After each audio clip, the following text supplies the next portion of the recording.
dans cette capsule 14 du prix Diaspora et Développement qui fait un focus particulier sur l'évaluation de la qualité du partenariat. Elle est liée à la capsule numéro 13 qui donne les grandes lignes, concepts et enjeux de la gestion des partenariats. Donc si vous ne l'avez pas déjà visionnée, je vous invite à la consulter. Donc plus spécifiquement, grâce à cette vidéo, vous pourrez réfléchir à la question de comment on évalue la qualité d'un partenariat, basé sur quels critères, et puis comment on les identifie d'une façon participative avec ses partenaires, afin d'identifier des pistes d'amélioration. Vous allez donc vous familiariser avec un outil. Cet outil participatif, le voilà.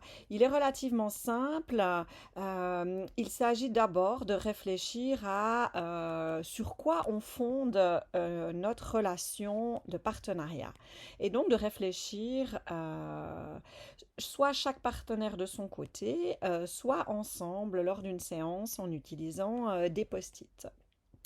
Ces différents éléments constitueront par la suite les axes de votre schéma. Pour l'instant, ne vous limitez pas à un nombre de critères.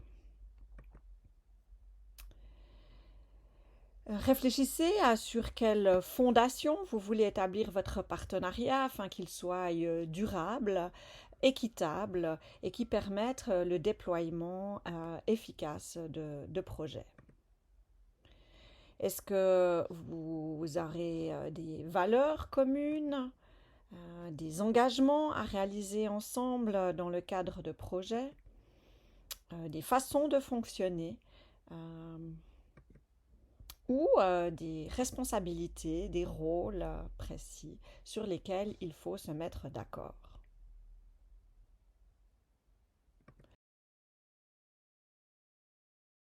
Ces différentes couleurs, on va les retrouver pour avoir un équilibre justement de ces différents critères que vous allez sélectionner. Donc vous allez prioriser entre 8 et 10 critères sur lesquels vous évaluerez régulièrement votre relation partenariale. L'idée, c'est d'avoir un outil que vous aurez validé en début de partenariat. Le graphique permettra de visualiser et puis d'être un support de la discussion pour comprendre pourquoi et sur quels éléments précis nous avons des perceptions différentes. Le SME qui a capitalisé sur le suivi de la qualité de partenariat entre les acteurs de la coopération et l'État propose de ne pas mettre de notes, mais plutôt d'utiliser des symboles qui montrent le potentiel de développement de la relation partenariale par rapport à un critère ou l'autre. Donc, je rappelle qu'on ne juge pas le partenaire 1, 2 ou 3 sur, par exemple, la communication, si l'un a fait mieux que l'autre, mais on évalue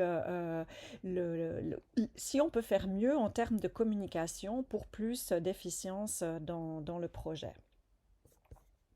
Donc on symbolise par exemple avec la graine, si on est vraiment à l'étape initiale du développement de ce critère et qui demande encore du temps pour grandir, demande encore du temps pour pratiquer un nouveau comportement ou nécessite encore de la pratique, éventuellement des nouvelles règles aussi qu'on se fixe ou si ce potentiel est déjà déployé. Ce qui est intéressant de voir, c'est les différences de perception par rapport à ce potentiel.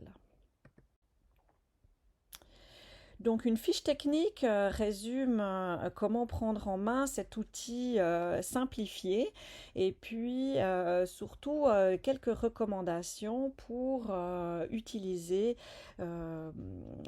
au moins une fois par année cet outil avec votre partenaire, éventuellement changer les axes de votre graphique au fur et à mesure des étapes de déploiement de votre partenariat.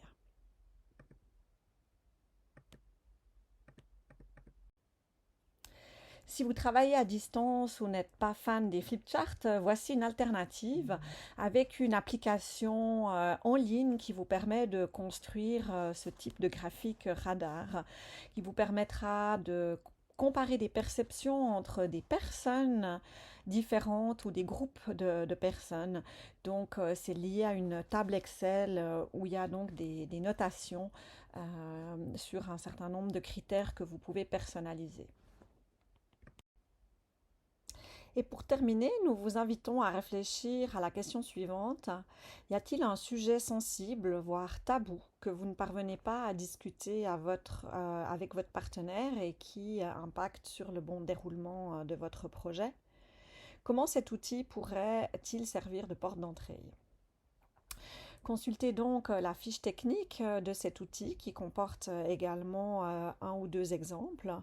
Et puis pour en savoir plus, regardez 10 outils plus détaillés sur la gestion de projet qui contient notamment une checklist de questions importantes à se poser tout au long du cycle du partenariat que vous avez vu dans la capsule précédente.